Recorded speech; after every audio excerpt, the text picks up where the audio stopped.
शिला प्रभुपाद की जय।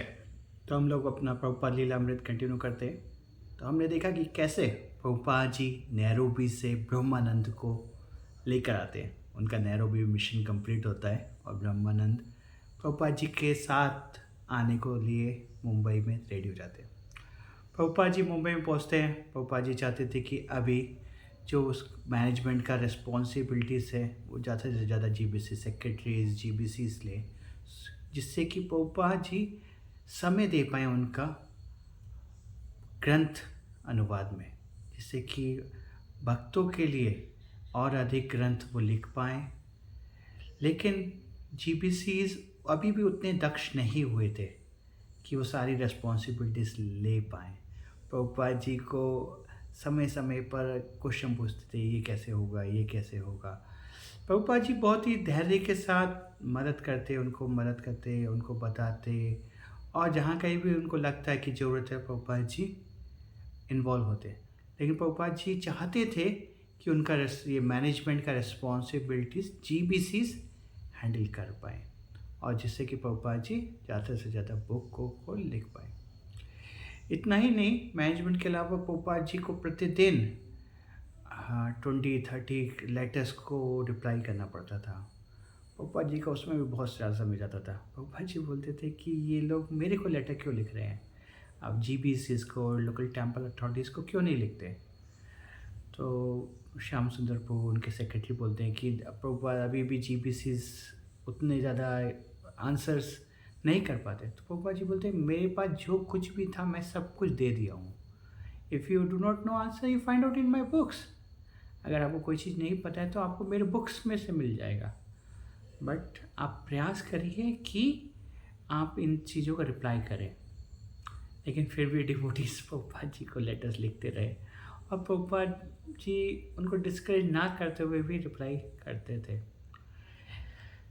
लेकिन प्रभुपाद जी दिन में लेटर्स को रिप्लाई करना, मैनेजमेंट को देखना, और रात में प्रभुपाद जी बुक्स का अनुवाद करते थे। इतना सेक्रीफाइस प्रभुपाद जी ने हमको करा। तो हमारा कर्तव्य है कि हम उन बुक्स को और अपने जीवन में आत्मसात कर पाएँ, उनको पढ़ें और आत्मसात करें और उनका प्रचार करें। ये प्रभुपाद जी की अवश्य हम लोगों सबसे आशा है। प्रभुपाद जी हमेशा ग्रेटफुल थे टू ऑल द डिवोटीज जो उनके साथ उनकी सेवा कर रहे थे मिशन में। प्रभुपाद जी चाहते थे कि ब्रह्मानंद राधा रास बिहारी के साथ भक्तों को लेकर जूहू के नए लैंड में मूव हो जाए। तो उसके लिए मिस्टर नायर को बचे हुए पैसे देने थे। तो मिस्टर नायर फिक्स थे अपने एग्रीमेंट के ऊपर। तो ब्रह्मानंद अभी पैसे के लिए डोनेशन फंड रेजिंग कर रहे थे, उसके बाद ही वहाँ पर मूव कर सकते।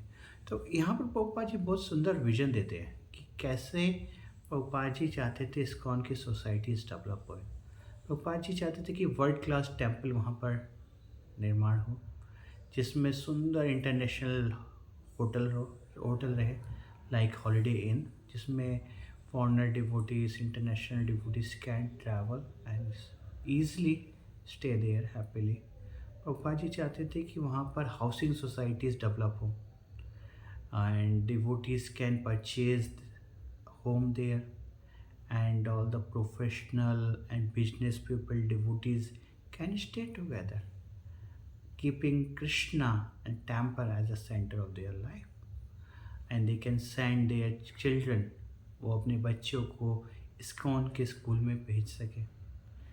और इस प्रकार से एक सुंदर आइडियल इस्कॉन सिटी का निर्माण हो। और वह एक बार जब ये मॉडल सक्सेसफुल हो जाए तो प्रभुपाद जी चाहते थे कि सेम मॉडल हम अलग अलग सिटियों में भी इम्प्लीमेंट करें। और हम अब आज के समय में देख रहे हैं ऐसे धीरे धीरे नासिक में हम देखा कितना सुंदर मंदिर हुआ, उसके आसपास में भक्त उन्हें फ्लैट लेकर रह रहे हैं, हाउसिंग सोसाइटीज़ डेवलप हो रहे हैं, और वो सब लोग भक्त मंदिर को केंद्र करके रहते हैं। मायापुर में हम लोग देखते हैं सो मैनी डिवोटीज यहाँ पर रह रहे हैं सोसाइटी बनाकर, और भक्त एक दूसरे को कोऑपरेट कर रहे हैं, भक्ति में मदद कर रहे हैं, और भगवान के विग्रहों की सेवा कर रहे हैं। और प्रभुपाद जी और बताते कि कैसे मंदिर में एक सुंदर रेस्टोरेंट जिसका मैनेजमेंट कोई ब्राह्मण डिवोटी करे और वहाँ पर सब तरीके के व्यंजन उपलब्ध हों, जो भक्त लोग वहाँ पर आ रहे हैं उनके लिए।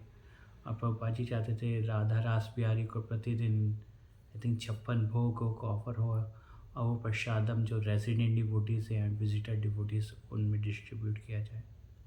इसलिए कि प्रभुपाद जी ने रोड मैप दिया था और प्रभुपाद जी चाहते थे कि management and these things will should be fulfilled by GPCs and Prabhupada can concentrate his time to translate the books। तो ये प्रभुपाद जी हम सब लोगों को अपने जीवन से सिखा रहे हैं कि ब्राह्मण की ड्यूटीज़ क्या होनी चाहिए, शास्त्रों को पढ़ना और पढ़ाना। प्रभुपाद जी अपने जीवन में आइडियली दिखा रहे हैं कि कैसे उन्होंने हमको इतना बुक्स ट्रांसलेट किया। अभी हमारा ड्यूटी है कि हम उनको पढ़ें और लोगों के साथ शेयर करें।